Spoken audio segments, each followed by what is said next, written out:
Bien, vamos a seguir a donde habíamos quedado en la clase anterior, que era precisamente en esta primera clarificación sobre ontología en relación con sustancia primera y sustancia segunda. Esta es una clarificación a la que le vamos a sacar bastante provecho a lo largo de la exposición de la obra de Aristóteles. Después con Tomás de Aquino también nos va a servir de mucho, puesto que Tomás de Aquino se ¿cómo decirlo? Se nutre, se nutre de la propuesta aristotélica en gran medida. Primero, antes de seguir, quisiera saber si hay alguna duda, alguna consulta a propósito de lo que vimos en la clase pasada, algo que quisieran que clarificara. Profe, a mí me gustaría hacer una pregunta, pero no sé si es muy tonta. Vamos a ver, Marlon, lo peor que uno puede hacer es quedarse con una duda, así que yo le recomendaría que la hiciera. Es que, bueno, cuando estábamos viendo ontología, usted nos decía que todo ser es igual a sí mismo, y yo entiendo que para Aristóteles A tiene que ser igual a A, ¿no es cierto? Es correcto. Entonces, si yo soy Marlon y yo digo Marlon es Marlon, entonces Marlon es a la vez sustancia primera y sustancia segunda. Marlon es Marlon. Lo que pasa es que ahí cuando usted lo que está haciendo es, cuando usted está haciendo una proposición de identidad, cuando sujeto y predicado son absolutamente idénticos, está pasando, con la predicación está pasando algo distinto a los ejemplos que vimos. Marlon, y nunca lo había pensado así, pero es una excelente pregunta. El asunto es este. Cuando yo digo Marlon es un ser humano, o cuando yo digo Marlon es estudiante de metafísica, yo lo que hago es que estoy diciendo de Marlon algo que, ¿cómo decirlo? Que no se identifica con él o no con él únicamente. Por ejemplo, cuando yo digo Marlon es estudiante de metafísica, lo que estoy haciendo es introduciendo a Marlon en un conjunto y por eso cuando predico estudiante de metafísica de Marlon, lo que hago es que lo adjudico en una especie, en una clase, podríamos decirlo así, en una clase en el sentido de un conjunto de individuos que comparten ciertos rasgos, ¿verdad? De la misma manera que si yo digo Marlon es ser humano, yo estoy, lo que es cuando yo predico ahí, este ser humano de Marlon, lo que estoy es metiendo a Marlon en el conjunto de los seres humanos. Pero cuando yo digo Marlon es Marlon, no estoy metiéndolo en una clase distinta, porque si usted lo ve tanto el sujeto como el predicado, lo vamos a decir así, tanto sujeto como predicado tienen la misma extensión, son exactamente lo mismo. Entonces, lo que estoy es utilizando exactamente el mismo individuo tanto en sujeto como en predicado. Ahora, en ese sentido, como es idéntico, es el mismo tipo de sustancia. Vea que en este caso, en ese ejemplo, Marlon, cuando yo predico, cuando yo digo el predicado es Marlon, realmente yo no lo estoy introduciendo en ningún conjunto, no lo estoy introduciendo en ningún grupo. No lo estoy, ve aquí en la lámina que está en la pantalla, Aristóteles se refiere a los nombres que se le dan a las especies en que se incluyen las cosas y también los géneros de estas especies. Cuando yo digo Marlon es Marlon, yo no estoy introduciendo a Marlon en ninguna especie, simplemente me estoy quedando con el mismo sujeto que tengo como sustancia primera. Realmente no estoy haciendo exactamente el mismo ejercicio de predicación que anteriormente. No sé, Marlon, si eso le clarifica un poco la pregunta. O sea, en ese caso, no estamos hablando en el segundo, en el predicado. Cuando Marlon aparece como predicado, en ese caso, Marlon no es sustancia segunda. Sí, sí, es que, digamos, yo entiendo que yo puedo ser sustancia primera y sustancia segunda. Sí. Pues sí, pero lo que no me queda claro es si yo podía hacer las dos a la vez. Y entonces yo, bueno, conociendo a los griegos, yo supuse que todos hubieran pensado que esto es una trivialidad y que me estoy jugando por estupideces. Entonces, por eso es que le decía que no sabía si la pregunta era muy tonta. Pero no, Sí, no, muchas gracias. no, no, con mucho gusto. Y viera que no lo es, no lo es para nada. Aquí el asunto, si Marlon apareciese como sustancia segunda, sería algo así como que si Marlon fuera un concepto, ¿verdad? Un concepto, este, que engloba a varios individuos, a muchos individuos, o varios individuos o muchos, ¿verdad? Este, Se me ocurre un ejemplo, y ya le doy la palabra a Fabricio que tiene la mano levantada. Se me ocurre un ejemplo de Los Simpson. No sé si ustedes recuerdan en algún capítulo donde hacen un club a donde no se permiten Homeros. Y cuando Homero toca la puerta, le dicen, aquí no se permiten Homeros. Y sale otro Homero también que sale desde adentro, se fija por una ventana y dice, pero él también se llama Homero. Y lo que le dicen es, sí, no se permiten Homeros, o sea que se permite solo uno, ¿verdad? Y no varios. Entonces por eso dejan a Homero por fuera. Ahí lo que están jugando es con la palabra Homero como una categoría. ¿Por qué? Porque Homero también es un nombre que puede tener varias personas, como el caso de Marlon. Pero no ocurre eso cuando lo que estoy diciendo es una tautología, como cuando yo digo Marlon es Marlon, cuando yo identifico la entidad que hay ahí, Marlon es Marlon, ahí no estamos subsumiendo a un individuo en una categoría. Por eso es que en ese caso no nos aparece el segundo Marlon como una sustancia segunda. Fabricio. Sí, pero yo le quería preguntar, ahora que estamos viendo lo de la sustancia, ¿por qué Aristóteles a veces menciona una sustancia sensible y después como que mete un poquito alguna sustancia intermedia? Bueno, y antes de que me responda, le quería comentar que estaba viendo como los libros que yo tenía y me acordé que tenía uno de Aristóteles y de casualidad me fijé y era la metafísica. Entonces el texto que usted nos pasó, aquí lo tengo, a ver si está. Era esta edición de Horas Electas, que ahí Ajá. está la metafísica, y se yo creo. Ok, ¿quién traduce? ¿Quién traduce? Yo no sé, la edición es de Dinat y vamos a ver quién traduce.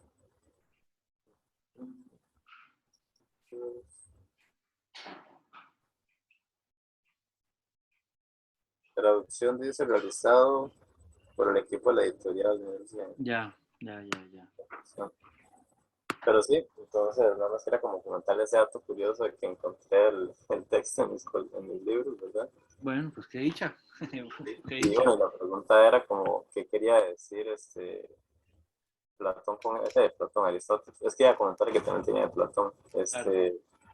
¿Qué quería decir Aristóteles con eso de la sustancia sensible e intermedia, digamos? Porque al principio no quería aceptarla, la sensible, y al final como que, ok, la sigue mencionando, digamos. Sí, sí, sí.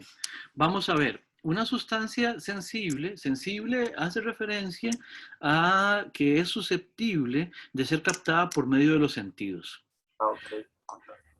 ¿Por qué? Esto va a ser importante. Creo que no nos va a dar tiempo, o sea, no está de hecho, en lo que repasé para la clase de hoy, no está todavía esa materia. Creo que está para la próxima clase. Pero una sustancia es sensible cuando yo la percibo por los sentidos. Le voy a poner el siguiente ejemplo, Fabricio, y con esto hacemos un adelanto de lo que vamos a ver cuando lleguemos allí. Por ejemplo, es distinto cuando yo hablo de la silla en la que estoy sentado, porque de la silla en la que estoy sentado tengo experiencia, ¿correcto? Mientras cuando yo digo silla en general, yo puedo estar hablando del el objeto silla, pero no lo estoy determinando al punto que estoy determinando la silla en la que estoy sentado, porque la silla en la que estoy sentado es esta y no otra, ¿verdad? En cambio, cuando yo pienso silla en general, cuando estoy hablando en ese sentido de cualquier silla o simplemente del concepto de silla, estoy pensando en eso que es la silla, obviamente, en ese ser que vamos a entender como silla, pero sin ninguna determinación sensible. Cuando yo pienso el concepto silla, con él me puedo referir a absolutamente cualquier silla. Por eso el concepto silla, que me permite hablar de el ser silla, o sea, de ese particular ente que es una silla, el concepto es no sensible. De la misma manera, yo le digo a usted árbol y usted en este momento tiene una representación en su cabeza de árbol. Pero no de este árbol particular o de aquel. Por ejemplo, acá en casa, al frente de casa hay unos cuantos árboles, ¿verdad? Pero cuando yo digo árbol, estoy simplemente refiriéndome al concepto mediante el cual yo me refiero a ese tipo de ser que son los árboles. Cuando yo digo árbol, en general, ese es un ser considerado de una manera no sensible. No el árbol que yo tengo en ninguna experiencia, sino simplemente al árbol a partir de características, rasgos generales. Y el ser sensible sería el que es susceptible de intervenir en una experiencia. Entonces, pero digamos, el ser intermedio, ¿qué podría ser en ese caso? Lo vamos a ir viendo como una gradación. Vamos a ver. A veces yo puedo pensar haciendo cierta referencia a ciertas cosas que conozco por la experiencia, aun cuando piense las cosas en general. Vea la diferencia. Si yo digo silla de la manera más general posible.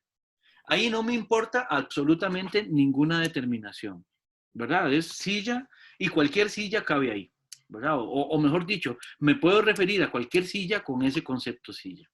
Ahora, si yo le digo a usted silla de madera, sigue siendo una referencia general.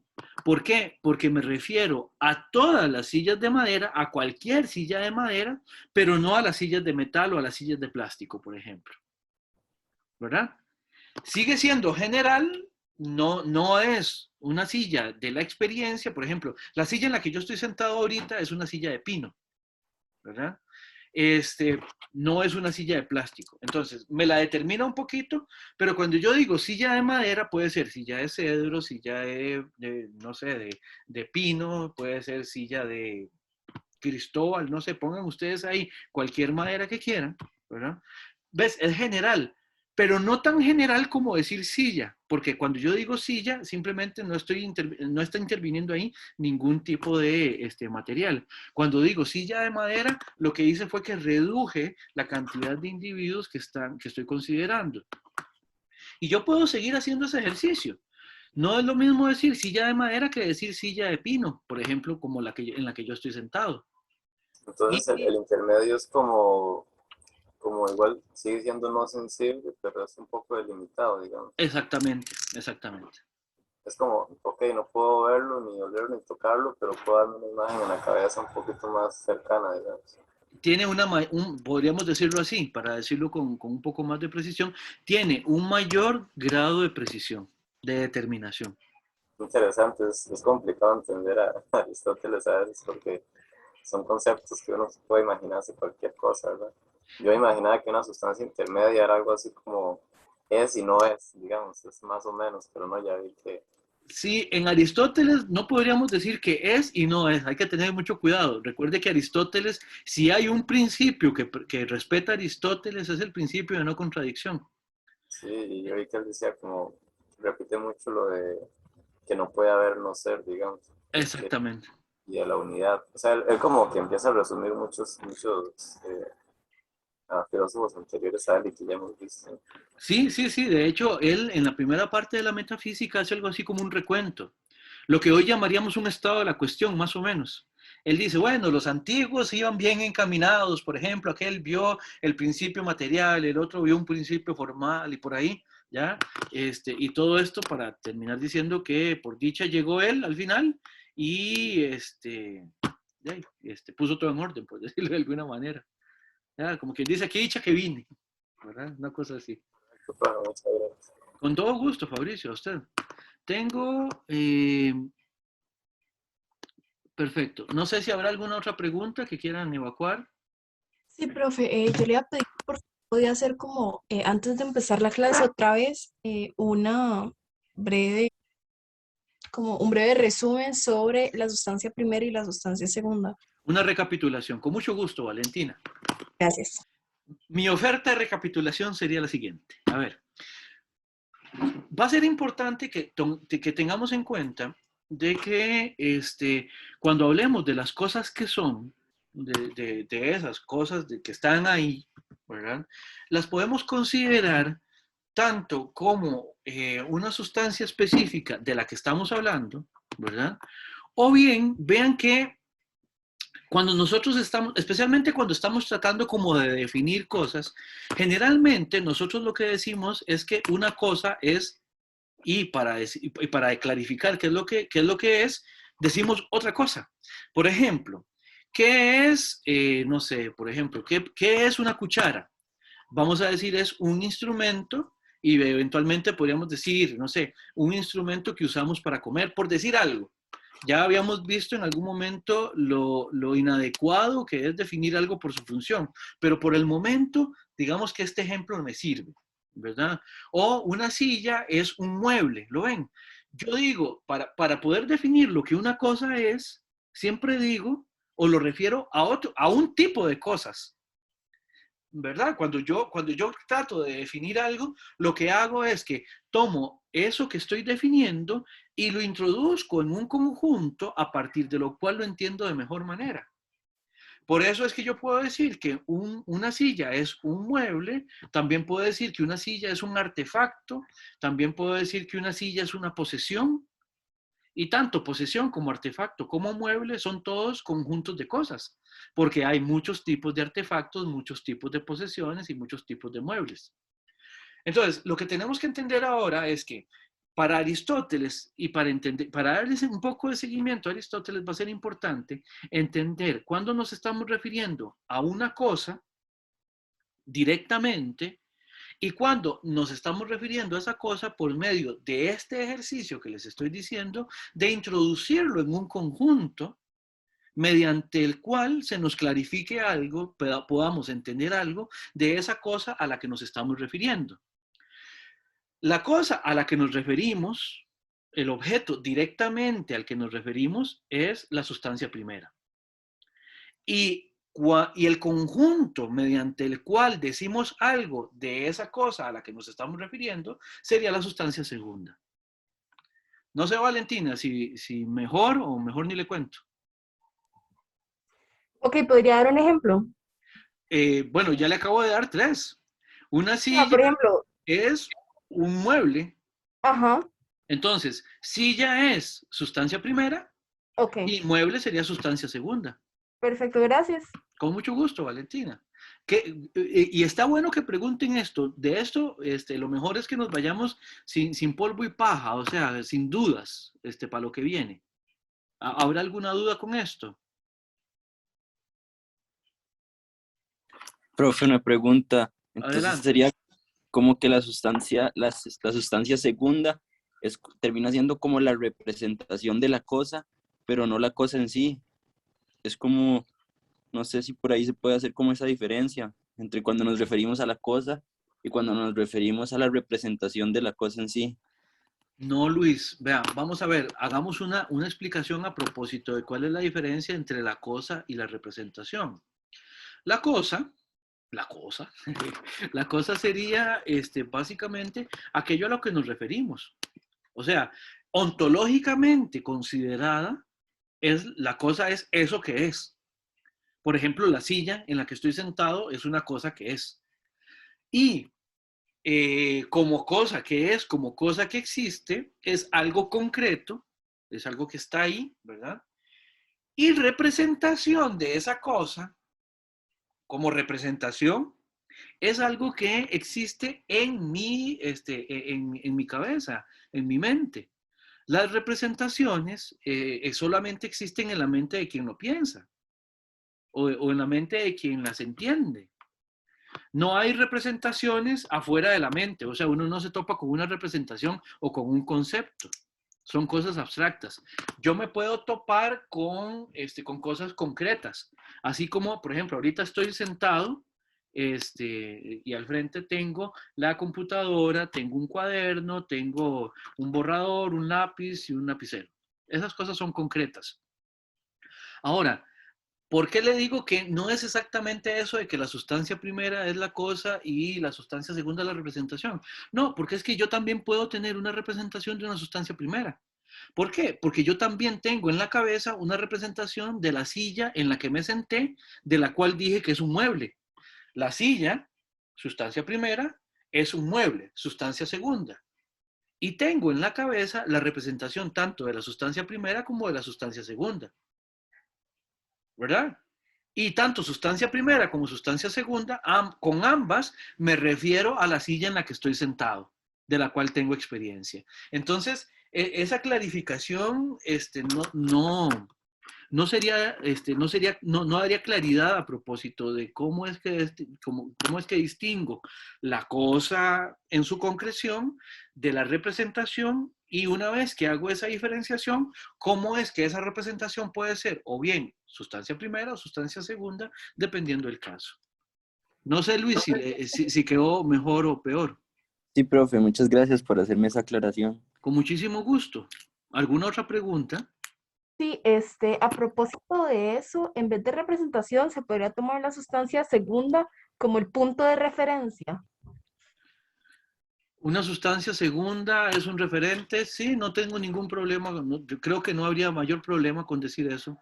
Una representación hace referencia a una sustancia, ¿sí? Ahora, la sustancia segunda es un referente, sí, como representación, sí, no tengo problema con eso, Valentina. Bien, ¿alguna otra pregunta? Sí, profe, yo. Adelante. ¿Y qué relación entonces, o cómo relacionamos esa sustancia primera y esa sustancia segunda a la usía? Es que usía puede ser cualquiera de las dos, Ajá, exacto. ¿verdad? Usía es sustancia. Lo que pasa Ok. es que las podemos clasificar. Puede ser o primera o segunda. Ah, ok, entonces de esa más bien de la usía, que es sustancia deriva, la primera y la segunda. Exactamente. Ambas, la sustancia primera y la segunda, son usías. Ok, muy bien, muy bien. Sí, Gracias, profe. o diciéndolo en griego, son usíai. Sí, ahí. Efectivamente. Exactamente. Bien, ¿alguna otra? Porque aunque no lo crean, bueno, para pasar a lo siguiente tenemos que hacer un cambio de marcha. O sea, tenemos que dejar esto ahí como marinando, por así decirlo, pero después van a ver que lo vamos a retomar. Entonces, si quieren, pasamos a lo que seguimos. Bien. Entonces, el punto es, ustedes vieron en el texto de Aristóteles que estamos tratando al cual estamos tratando de darle seguimiento. No sé si ustedes notaron algo que es muy curioso. Yo les había dicho, o más bien, es para contarles cómo también es que se van construyendo ciertas cosas del curso. Yo les decía que tenemos que darle un seguimiento muy cercano a la relación que hay entre ontología y epistemología. En el sentido de que habíamos dicho de que cuando hablamos de, no sé, desde el punto de vista ontológico sobre las cosas, lo que estamos es refiriéndonos a lo que las cosas son. Y desde el punto de vista epistemológico, lo que estamos es refiriéndonos al conocimiento que tenemos de las cosas. Ahora, voy a decir algo y después explico otra cosa en relación con esto. Ustedes abren el libro primero de la metafísica y tal como está ordenado, esto va a ser importante, tal como está ordenada la metafísica, ustedes vean esa primera frase. Todos los hombres por naturaleza desean saber. Bueno, Aristóteles no era especialmente inclusivo, digamos, todos los seres humanos, toda la gente, digamos, desea por naturaleza saber, ¿verdad? Eso es importante porque a mí me llama mucho la atención de que en este capítulo, la apertura del capítulo, independientemente de si lo ubicamos al principio de la metafísica o no, esta apertura de capítulo es epistemológica. No sé si ustedes lo vieron. Y Aristóteles empieza esta exposición con reflexiones epistemológicas de cómo conocemos. Aquí es donde tenemos que fijarnos y tal vez hacernos la pregunta, ¿y por qué es importante, si de lo que vamos a hablar es de la ciencia de lo que las cosas son, para decirlo con las palabras de Aristóteles, ¿por qué es importante hablar de cómo conocemos? Bueno, precisamente porque hay una relación muy, muy cercana entre la ontología y la epistemología. Y aquí se nota, por decirlo de alguna manera. Y eso es importante. Ahora, voy a decir algo que es relevante, que es lo siguiente. La metafísica, este texto que ustedes están leyendo ahorita, propiamente hablando, es un conjunto de textos. No es que Aristóteles se sentó a planificar el texto de manera que quedara tal como nosotros lo tenemos organizado. De hecho, hay discusiones a propósito de cuáles capítulos deberían ir, en qué orden y cosas por el estilo. Y una vez que uno se mete al texto en griego, uno se da cuenta de la importancia que tiene poder, por lo menos, entender cada uno de los capítulos en su unidad temática y en su variedad temática también. Y también entender por qué los temas se empiezan a repetir y Aristóteles toca un tema y después como que vuelve a él y uno dice, pero ¿qué es este desorden? ¿Verdad? Uno dice, alguien tan sistemático como Aristóteles. Y es precisamente porque lo que se ha conjeturado es que este texto, tal como nos llegó a nosotros, realmente son apuntes. O bien apuntes de clases del mismo Aristóteles, o bien apuntes de sus estudiantes, tal como tomaban apuntes cuando iban a clases, por así decirlo. O sea, el texto de la metafísica tal cual, no es que Aristóteles decía, bueno, ya esto está listo para mandarlo a imprimir, ¿verdad? Se lo voy a mandar a Gredos para que me lo imprima, ¿verdad? Para que lo publique, ¿ya? No. De hecho, esto se sabe que son clases de Aristóteles, ¿verdad? Y entonces por eso el texto también tiene un aire como que expositivamente hablando es en ese sentido recurrente, recursivo, vuelve sobre los temas y cosas por el estilo, ¿verdad? Entonces, para que entiendan eso, primera cosa. Segunda cosa, yo ya se los había dicho, pero creo que vale la pena reforzarlo. Si ustedes buscan en el original griego, en todo el texto de la metafísica no se van a encontrar la palabra metafísica, tal cual. Ya, metafísica no aparece, ¿verdad? Hoy vamos a ver ciertas maneras en que Aristóteles se refiere a este conocimiento, a este tipo de conocimiento al cual estamos adentrándonos, ¿verdad? En esta clase. Ahora, en relación con el conocimiento que tenemos de las cosas, Aristóteles lo que dice es, vean, ya que nosotros deseamos conocer las cosas, ¿verdad? Entonces vamos adentrándonos a ellas de manera tal que nosotros podamos realmente generar con algún nivel de seguridad o con pleno nivel de seguridad más bien, aquello que sabemos de las cosas. De nuevo, hablar de lo que son las cosas tiene que ver también con cómo las conocemos y cómo establecemos efectivamente lo que las cosas son, ¿verdad? Y a partir de ahí, entonces, lo que vamos a leer y lo que vamos a estudiar a propósito de Aristóteles es cuál es su propuesta o cuál es la propuesta mediante la cual Aristóteles nos explica cómo es que nosotros, que nosotros podemos generar este conocimiento. Hay algo importante. Recuerden que ya desde los presocráticos, cuando veíamos este problema del cambio, de la permanencia, y de qué es apariencia y de qué no lo es, ¿ya? ¿Cuál es la diferencia entre doxia y aletheia y todo este tipo de cosas? Esa preocupación sigue estando ahí en Aristóteles, ¿verdad? Es importante para tener seguridad a propósito de qué conocemos, clarificar por qué conocemos de la manera en que lo hacemos y en relación con qué.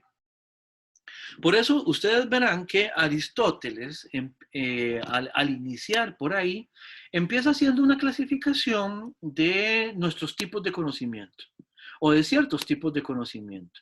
En este caso, Aristóteles hace algo así como una especie de continuum o una especie como de recorrido, por decirlo de alguna manera, que va desde las formas más, voy a decirlo así, más sencillas, más simples, más inmediatas, digamos, de la experiencia, hasta, digamos, las maneras más elaboradas de conocimiento. Y por eso este tránsito que habría entre, que va de la memoria a la ciencia, pasando por la experiencia y el arte como estadios intermedios. La memoria, la mneme, ¿verdad? Es esa capacidad que nosotros, los seres sensibles, tenemos de que podemos recordar lo que sucede o lo que no sucede en algún momento determinado, ¿verdad? O sea, vamos a ver, o sea, yo recuerdo el sabor que suelen tener, no sé, las frutas del mismo tipo. Entonces, por medio de la memoria, yo puedo tener acceso, puedo recurrir, digamos, a ese contenido, digamos, ¿verdad? La memoria me permite entender qué es lo que sucede en ciertas circunstancias. O sea, por eso es que uno tiene la expectativa, es más, piénsenlo ahorita, desde el punto de vista meramente representacional. Si yo les digo a ustedes que imaginen qué es lo que sucede cuando, por ejemplo, ustedes toman una mandarina, de esas mandarinas que están ya maduriticas, que hay unas que hasta que bailan adentro de la cáscara, ¿verdad? Entonces, cuando uno abre esa cáscara, se desprende un aroma, ¿verdad? Y yo casi que estoy seguro, puedo casi que afirmar que ustedes en este momento están teniendo esa reproducción en la cabeza. Ustedes pueden más o menos evocar qué es lo que ha sucedido cuando ustedes han abierto una mandarina. Bueno, eso se hace gracias a que por medio de la memoria uno tiene la posibilidad de recurrir a aquello que ya le ha pasado, ¿verdad? Ahora, el punto es, cuando nosotros vamos acumulando, ¿verdad?, estos contenidos por medio de la memoria, ya llega un momento en que podemos, por así decirlo, a partir de acumular datos en las representacionales en la cabeza, podemos empezar a generar otros tipos de conocimiento. Ya no es solo, vamos a ver, primera cosa, la memoria no es solamente el hecho específico de generar una reproducción sensible de aquello que ocurre, sino que es la capacidad de evocar lo que ocurrió sensiblemente en ausencia del hecho específico al cual estamos evocando. ¿Se entiende lo que estoy diciendo? ¿Todo bien? Ahora, una vez que yo puedo evocar eso, ¿verdad?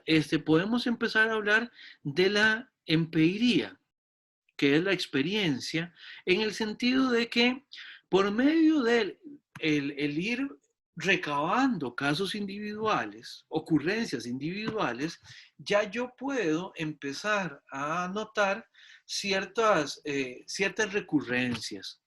Siempre que abro esas mandarinas maduras, bueno, iba a decir que una mandarina verde, pero una mandarina verde pelarla es dificilísimo, ¿verdad?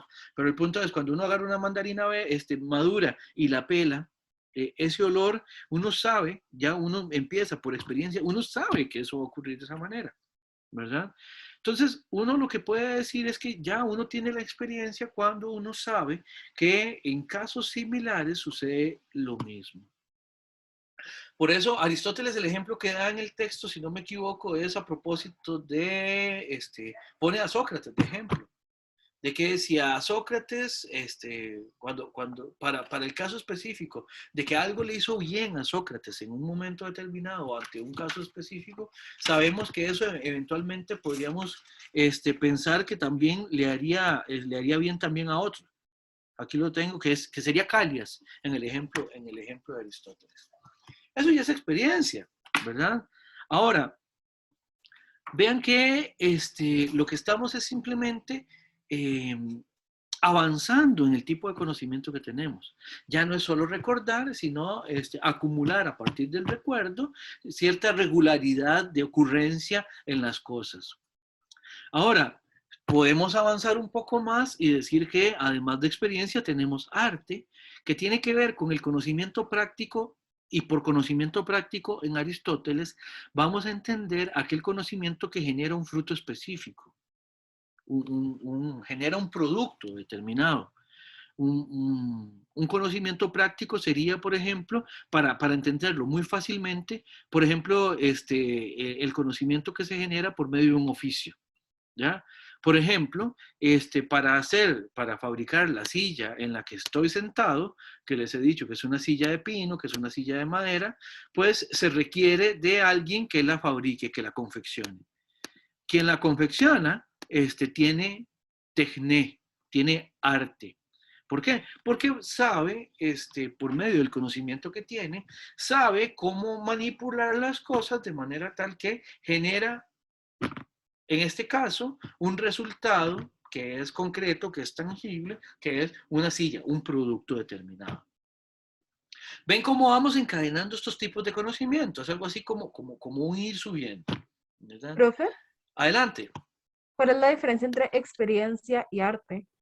Que la experiencia tiene que ver con acumular datos a partir de casos individuales. El arte tiene que ver con que hay algún nivel de sistematización a propósito, y gracias al cual, ¿verdad? Yo puedo operar sobre las cosas ya de una manera un poco más específica. Por ejemplo, muchos podemos tener experiencias con las sillas, ¿verdad? O con madera o con cosas por el estilo, pero no todos sabemos hacer sillas. Es una cosa distinta. La experiencia es, voy a decirlo con una palabra muy medieval, ¿verdad? La experiencia tiene que ver con el comercio con las cosas, ¿verdad? El actuar con las cosas, la experiencia tiene que ver con el conocimiento de lo que sucede, ¿verdad? Una vez que interactuamos con las cosas. El arte es un tipo de conocimiento, pero que ya tiene que ver con un conocimiento específico de manera tal que yo puedo producir algo. La experiencia lo que genera es en mí cierto cúmulo de representaciones, ¿verdad? El arte lo que genera en mí es la capacidad de hacer algo, de producir algo. Por eso les decía que la tecné es, un ejemplo de tecné es, por ejemplo, el saber un oficio, ¿verdad? Un trabajo manual. Por ejemplo, la ebanistería. O, qué sé yo, o saber hacer zapatos, que es un ejemplo que pone Aristóteles en la Ética Nicómaco, por ejemplo. Sí, Valentina. Profe, Sí, gracias. Perfecto. Adelante. entonces para tener tecné sí se requiere experiencia, pero no viceversa. Sí, efectivamente. En este sentido, vean que estamos haciendo un recorrido que es de alguna manera como gradual. La experiencia requiere de memorias, el arte requiere de experiencias, ¿verdad? Sí, sí, y es como, lleva una dirección, sí, efectivamente. ¿Alguna otra pregunta? Si no, entonces, bueno, rematemos aquí al final. La ciencia, que es el conocimiento teórico, es aquel conocimiento mediante el cual nosotros tenemos un mayor dominio desde el punto de vista representacional a propósito de las cosas. Aristóteles llama a la ciencia un conocimiento, en este sentido, contemplativo o especulativo. Y aquí la palabra tiene que ver con, la palabra en griego es teoría. Hacer una teoría es hacer una explicación de las cosas. De alguna manera, la palabra teoría tiene que ver con, implica una cierta perspectiva. Teoría es como una especie, es una manera de ver que abarca absolutamente todo.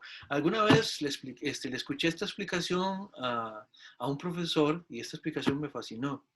Vean que la palabra teoría de alguna manera también tiene la partícula theos, ¿verdad? Que significa Dios. Teoría es un tipo de visión que sería más o menos la visión que se tiene desde la perspectiva del Dios o de un Dios. Y los dioses tienden a ver desde arriba, ¿verdad? Porque están arriba y cosas por el estilo. Y cuando uno ve desde arriba, el asunto, ese ver desde arriba, lo que implica es que uno está viendo la totalidad. Uno está viendo todo. Y por eso el conocimiento teórico, en ese sentido, es contemplativo de esa totalidad. Y con Aristóteles, además, diríamos que la teoría, además, tiene la posibilidad de explicar todo lo que tiene que ver con aquello que estamos conociendo. El arte es, en ese sentido, menos, ¿cómo decirlo? Menos potente que la ciencia. Porque el arte es muy específico, aun cuando ya implica un conocimiento importante, desde el punto de vista, por ejemplo, de la destreza, la teoría tiene la capacidad de abarcar todavía más. Y para Aristóteles es mejor en ese sentido la ciencia que el arte. ¿Ya? La teoría es mejor que la técnica o que la tecné, precisamente por eso, porque es un conocimiento que abarca de mayor manera aquello a lo que nos estamos refiriendo. En ese sentido, vean aquí arriba de la lámina que tenemos en pantalla en este momento, que yo les puse ahí lo de la filosofía primera, que ese es el término que vamos a encontrar en Aristóteles, protefilosofía, que es la manera en que Aristóteles se refiere a la metafísica. Ya en algún momento yo les había dicho, este curso podría llamarse Introducción a la Filosofía Primera. La filosofía primera, o sabiduría, o Sofía sin más, ¿verdad? Para Aristóteles, es el conocimiento de lo universal. Y en ese sentido es un conocimiento que abarca todo. Por eso es que es teórico, ¿verdad? Es teórico, abarca todo. Voy a leer una participación que tengo en el chat que dice, entonces podríamos decir que memoria al respecto del fuego sería tener una imagen mental del fuego y saber cómo se siente. Luego, la experiencia nos hace saber cómo es interactuar con el fuego y el arte es saber cómo hacer el fuego con ramas, por ejemplo, y la ciencia es saber por qué es que podemos hacer fuego con esas ramas. Algo así, Larsen, algo así.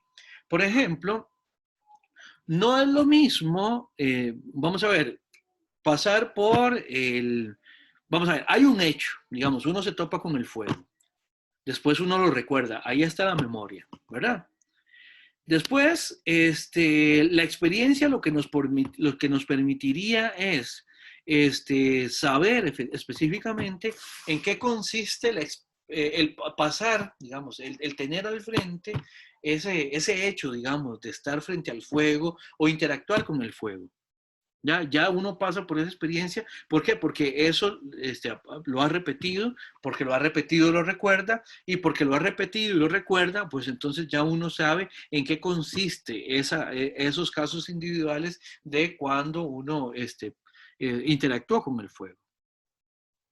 El arte, bueno, ahí habría que ver, bueno, podría ser una posibilidad, el arte podría ser tener el conocimiento de cómo producir fuego, ¿verdad? Y la ciencia, vamos a ver, la ciencia lo que explicaría, y ahí tal vez una precisión al final, la ciencia lo que nos diría es el por qué de todas las anteriores. ¿Por qué, por ejemplo, bueno, por qué la memoria ocurre como ocurre? ¿Por qué, no sé, por qué el fuego? Por medio de la ciencia, yo podría explicar por qué el fuego calienta, además de solamente saber que el fuego calienta. ¿Se entiende? Siempre pongo el siguiente ejemplo. Este ejemplo es como un homenaje a mi abuelita, por así decirlo, ¿verdad? En casa, en casa teníamos un palito de papaya Y, bueno, mi familia es guanacasteca. No, y mi abuelita, pues, y criada en finca y todo esto, pues tenía muchos conocimientos a propósito de eso. Y un día mi abuela me dijo, ¿por qué no capa ese palito? Y digo, ¿cómo? ¿Por qué no lo capo? Me dice, sí, cápelo. Si usted lo capa, el palito no va a crecer, pero le va a dar igual papayas, ¿verdad? ¿Y y en qué consiste? Uno, tal como me lo explicó abuelita y tal como yo lo hice aquella vez, me dice, vea, agarre un cuchillo bien afilado y usted lo pasa y le hace un corte que atraviese el palito en una dirección y después simplemente que lo atraviese también en la dirección transversal, como decirlo en X, ¿verdad? A través del tronco. El palito efectivamente dejó de crecer y sin embargo dio papayas. Entonces era una maravilla porque el palito tenía papayas muy accesibles. Uno, pues, se tenía que, en un banquito uno alcanzaba las papayas, que ustedes conocerán los palos de papaya que tienen el inconveniente que se hacen muy grandes y cuando las papayas se caen de maduras, literalmente se espapayan, ¿verdad? Entonces, es muy útil tenerlas al alcance de la mano para estarlas cosechando y cosas por el estilo. Entonces, vamos a ver.